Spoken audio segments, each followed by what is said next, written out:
사도신경으로 우리의 신앙 고백 하시겠습니다.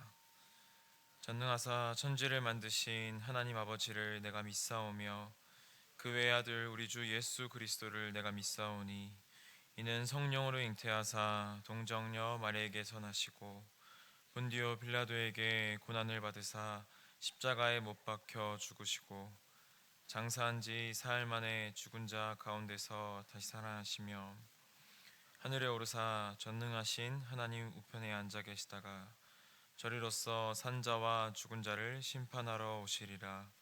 성령을 믿사오며 거룩한 공예와 성도가 서로 교통하는 것과 죄를 사하여 주시는 것과 몸이 다시 사는 것과 영원히 사는 것을 믿사옵나이다. 아멘. 찬송가 96장 찬송가 96장 예수님은 누구신가 함께 찬양 드리겠습니다.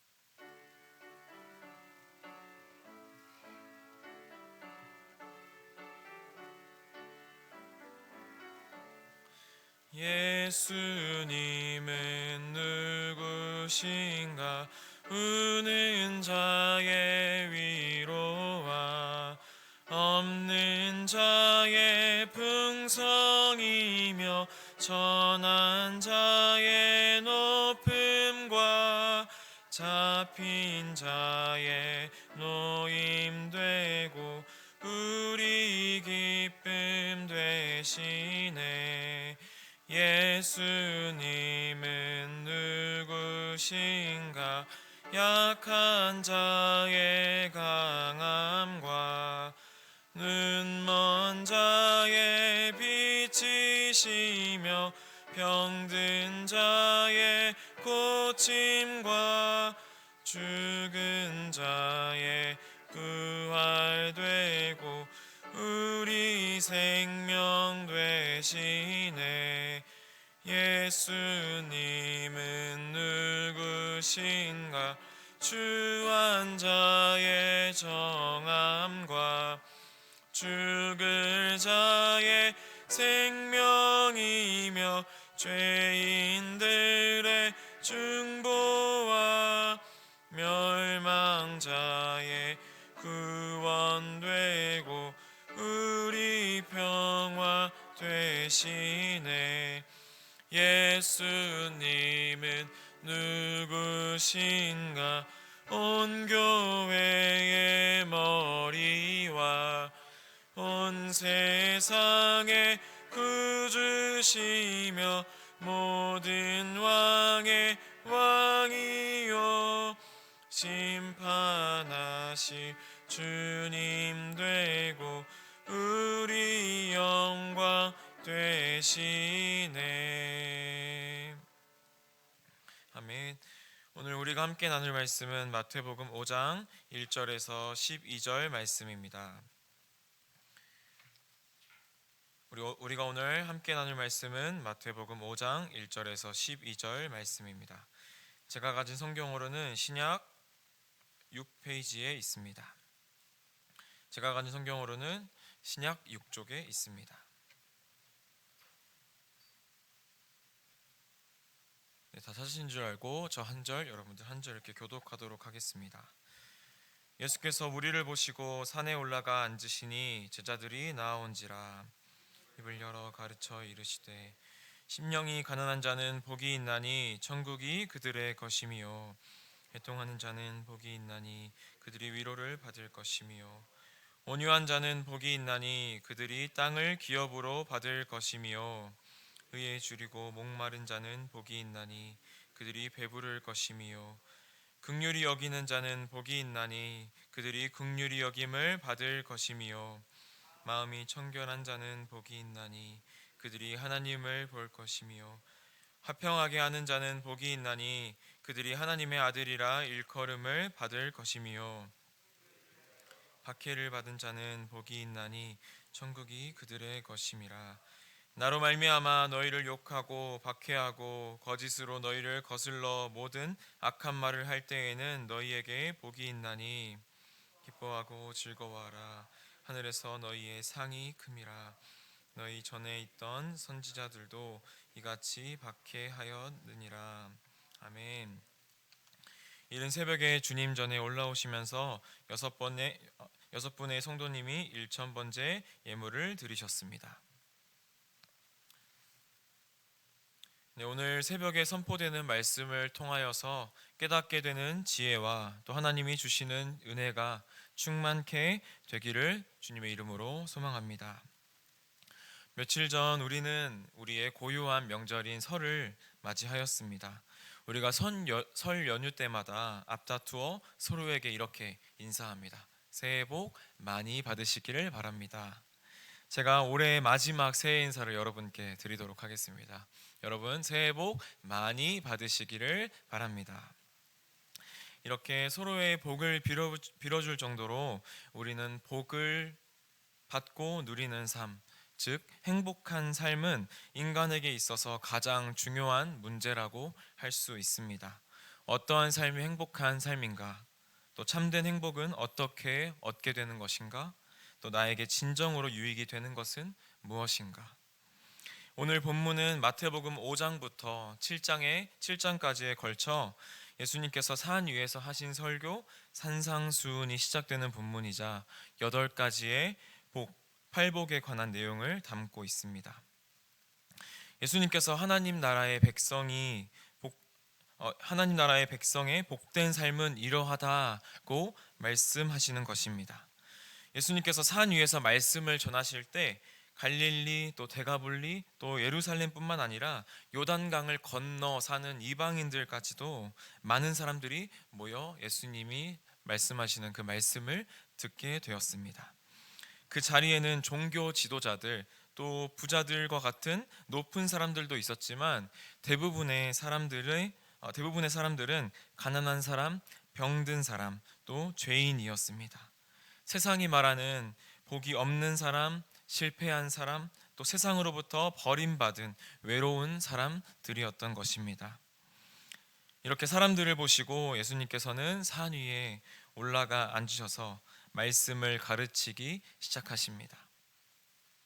예수님께서는 이 팔복에 대한 메시지를 통하여서 이스라엘 백성들에게 하나님 나라에 대한 선언을 하시고 또 동시에 하나님 나라의 백성들을 위한 가치 있는 특별한 가르침을 주십니다.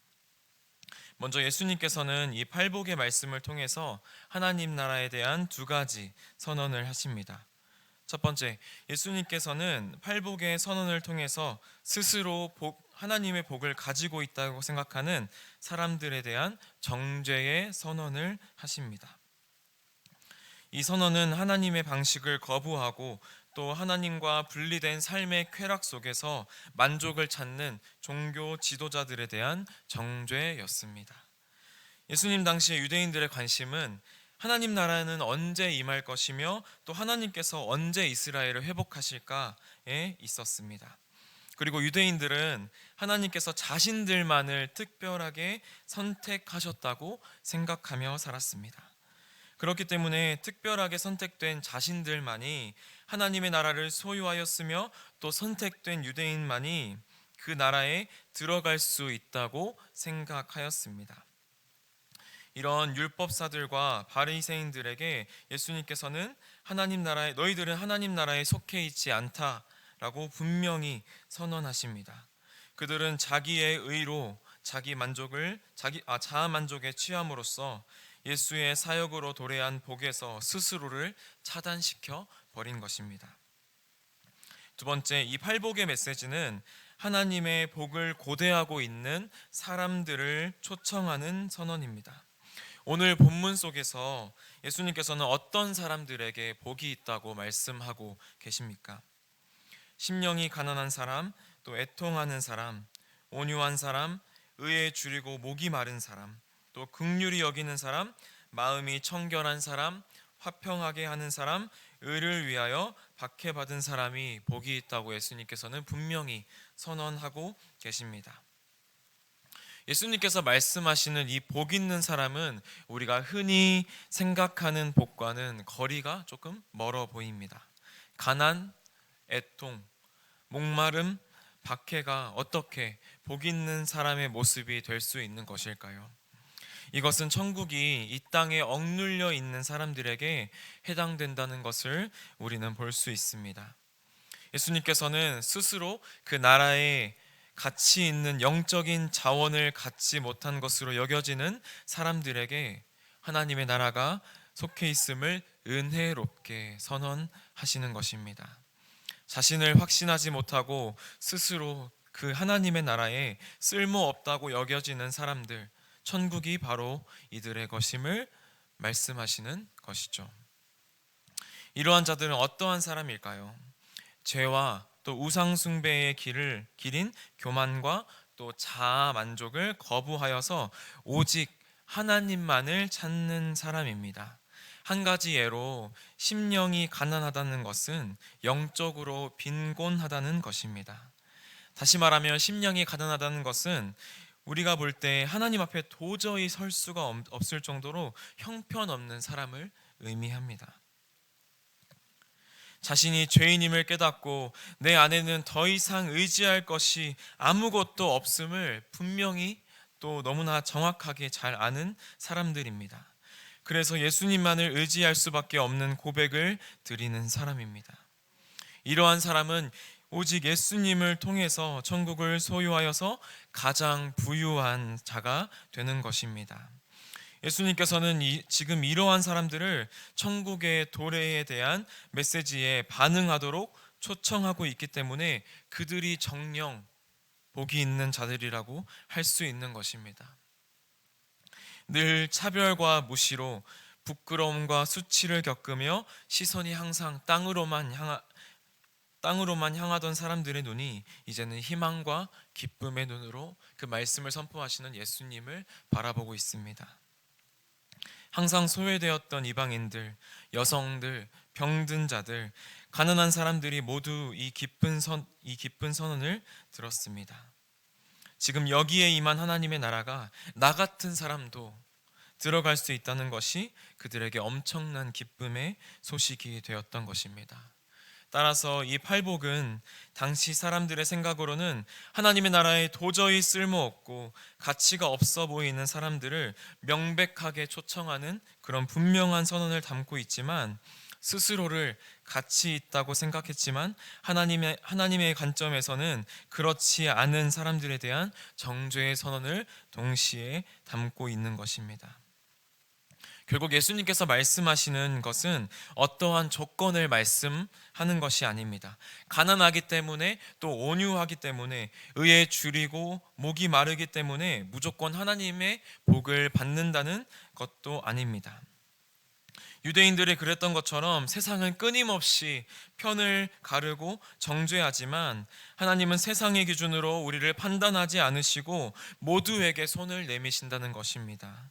가난하던 여자이건 이방인이건 병이 들었건 병이 들지 않았건 차별 없이 모든 이들에게 이 복음의 손길이, 하나님의 나라에 초청하는 이 모든 손길을 내미시는 것이죠. 예수님께서 선포하시는 이 복된 소식은 세상 모든 사람에게 내미는 하나님 나라의 초청장입니다. 동시에 팔복은 자기 백성들을 위한 가치 있는 특별한 가르침이 분명히 들어 있습니다. 예수님은 하나님의 나라의 백성은 어떠한 사람인지 오늘 팔복의 말씀을 통해서 말씀하고 계십니다. 심령이 가난한 사람은 영적으로 빈곤한 사람입니다. 아까 말씀드렸던 것처럼 다시 말하면 심령이 가난한 사람은 우리가 볼 때 하나님 앞에 도저히 설 수 없을 정도로 형편이 없는 그런 사람입니다. 또 애통하는 자는 비참한 환경에서 탄식하며 슬퍼하는 사람을 뜻합니다. 온유한 사람은 저항할 힘이 아예 없는 상태를 말합니다. 땅 주인이 마음대로 임대료를 올려도 저항할 힘이 없고 땅 한 번 또 한 편이라도 가지지 못하는 그런 사람들을 말합니다. 또 의에 줄이고 목마르다는 것은 의를 갈망한다는 말로 옳은 일을 행하고자 하는 열망을 가리킵니다. 우리가 의를 온전히 이룰 수 없지만 항상 힘쓰는 가운데 온 힘을 다해 하나님께 복종하는 사람들을 말합니다. 또 긍휼히 여기는 사람은 복수와 보복에 익숙한 이런 사회 속에서 긍휼을 베푸는 어리석은 사람들입니다. 궁핍한 자를 돕는 일에 힘쓰는 삶은 하나님이 자기 백성들에게 요구하시는 행위를 구현하는 삶인 것입니다. 마음이 청결한 사람은 의례적인 면에서 깨끗할 뿐만 아니라 또한 도덕적으로도 올바르며 하나님에 대한 헌신에서 한 마음을 가진 사람들입니다. 그들은 마음과 또 힘과 또 생각을 다해서 하나님을 사랑하며 온 힘을 다해서 하나님만을 섬깁니다. 그것이 하나님에 대한 진정한 충성인 것입니다. 화평하게 하는 자는 십자가를 통해서 하나님과 사람 사이를 화목하게 하신 최고의 중재자이신 예수 그리스도를 따라서 그분의 평화를 세상에 확립하는 대리인 역할을 하는 사람들을 뜻합니다. 마지막으로 의를 위하여 박해를 받는 사람은 세상의 논리가 아닌 하나님 나라의 방식으로 살아가는 사람입니다. 겉으로는 하나님 나라의 방식으로 살아가는 것 같으나 결국은 세상의 논리로 살아갔던 이 종교 지도자들의 박해를 받으신 예수님을 따라 사는 삶이 바로 의를 위하여 박해를 받는 삶이라고 분명히 말할 수 있습니다. 이러한 선포되는 8가지의 복은 서로 긴밀하게 이어져 있습니다. 그래서 심령이 가난한 사람은 죄를 깨닫고 회개하며 애통하게 됩니다. 하나님의 용서와 위로를 받는 복 있는 사람인 것입니다. 또 죄에 대하여 애통하며 온유하여서 하나님을 의지하게 되고 내 욕심보다 하나님을 찾는 의에 목마른 사람입니다. 다른 사람을 긍휼하게 여기며 마음이 청결하며 화평을 이루며 또 의를 위하여 박해를 받습니다. 이런 모든 복 있는 사람의 내용이 하나님 나라의 백성의 삶 속에서 분명히 드러나게 되는 것이죠. 예수님을 믿고 따르는 우리는 이러한 복된 삶을 살게 되는 것입니다. 예수님께서는 분명히 우리에게 하나님 나라의 백성들은 어떠한 사람인지 어떻게 살아가야 하는지 오늘 말씀을 통해서 분명히 말씀해주고 계십니다. 하나님 나라의 백성은 복 있는 사람입니다. 우리는 바로 그 하나님 나라의 백성입니다. 예수님께서는 우리를 복된 사람으로 부르셨습니다. 이 말은 세상 사람들이 살아가는 방식대로 살아가서는 절대 안 된다는 것을 뜻합니다. 다른 사람들은 많은 것을 가지려 하고 욕심을 따라서 살아간다고 해도 우리는 예수님을 따라 살아가야 합니다. 세상 사람들은 더러운 곳에 마음을 두고 다투고 싸우려고 해도 우리는 예수님의 마음을 더욱더 닮아가려고 노력하는 사람들이 되어야 하는 것입니다. 사랑하는 인천 제2교회 성도 여러분, 누가 진짜 복을 누리며 살아가는 사람들일까요? 복 있는 사람, 또 진정으로 하나님 나라를 누리며 살아가는 사람은 하나님과 매일 동행하며 하나님과 매일 그 삶을 살아가는 사람들입니다. 나의 부족함을 알고 예수님만 의지하고 예수님의 통치를, 하나님의 통치를 받으며 사는 사람입니다. 오늘 이 새벽에 모인 모든 성도님들이 예수님이 말씀하신 이 8가지의 복을 삶 속에서 드러내며 복된 사람의 길을 따라가는 복된 자들이 다 되시기를 소망합니다. 그래서 오늘 하루 그 복된 사람으로 살아갈 때, 또 하나님의 백성으로 그 정체성을 분명히 가지고 살아갈 때 여러분들의 삶의 자리를 하나님의 나라를 경험하는 자리로 변화시키는 주님의 은혜가 분명하게 있기를 소망합니다. 네, 오늘 들은 말씀을 기억하면서 우리 함께 기도하도록 하겠습니다. 사랑과 은혜가 풍성하신 아버지 하나님 감사합니다. 아버지, 오늘 우리가 주님께서 산 위에서 우리에게 하나님 나라의 백성들은 어떻게 살아가야 하는지, 또 하나님 나라의 백성들은 어떻게 복된 삶을 누리며 살아가야 하는지 분명히 우리에게 말씀해 주셨습니다. 아버지, 심령이 가난한 자, 또 애통한 자, 온유한 자, 의에 줄이고 목이 마른 자, 긍휼히 여기는 자, 또 마음이 청결한 자, 화평하게 하는 자, 또 의를 위하여 박해받는 사람이 바로 하나님께서 주시는 복을 분명히 누리며 살아가는 사람입니다. 아버지, 오늘 하루 우리가 살아갈 때 이 복을 분명히 누리며 살아가는 우리 성도님들이 되기를 소망합니다. 아버지, 우리가 이 복된 삶을 살아가며 오늘 하루 동안의 삶 속에서 예수 그리스도의 향기를 정말 뿜어내며 정말 그 정체성을 분명히 드러내며 살아가기를 소망합니다. 아버지, 또한 이 새벽에 나오면서 1,000번째 예물을 가지고 또 나온 성도님들이 계십니다. 이 1,000번째 예물 흠양하여 주시고 또 분명히 응답하여 주시옵소서. 살아계신 예수님 이름으로 기도드립니다. 아멘. 주기도문 하시겠습니다. 하늘에 계신 우리 아버지여, 이름이 거룩히 여김을 받으시오며 나라의 임하옵시며 뜻이 하늘에서 이룬 것 같이 땅에서도 이루어지리다. 오늘날 우리에게 일용할 양식을 주옵시고 우리가 우리에게 죄 지은 자를 사하여 준 것 같이 우리의 죄를 사하여 주옵시고 우리를 시험에 들게 하지 마옵시고 다만 악에서 구하옵소서. 대개 나라와 권세와 영광이 아버지께 영원히 있사옵나이다.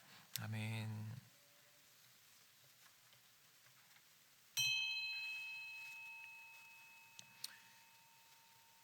공동체 기도 제목 나누도록 하겠습니다. 선교사님들의 사역과 또 가정을 지키시고 인도하여 주옵소서. 사명과 다짐과 헌신이 있는 구역장 권찰 1일 수련회가 되게 하옵소서. 아버지, 또 일주일 동안 살아갈 때 믿음의 어려움을 겪지 않도록 하옵소서. 우리 오늘 공동체 기도 제목과 오늘 받은 말씀을 놓고 함께 기도하도록 하겠습니다.